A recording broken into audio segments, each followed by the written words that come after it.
চলো বন্ধুরা, আজ আমরা জেনে নেই বিষ্ণুর 10টি অবতারের নাম।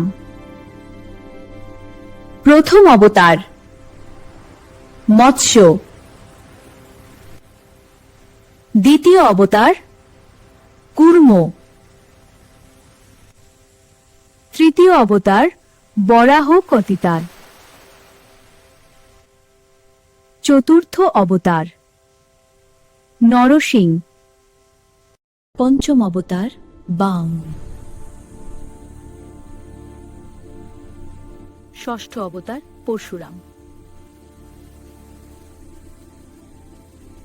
সপ্তম অবতার রাম।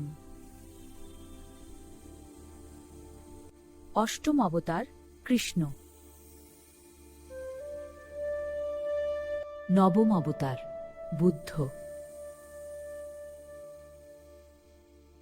দশম অবতার অন্যের কল্কি।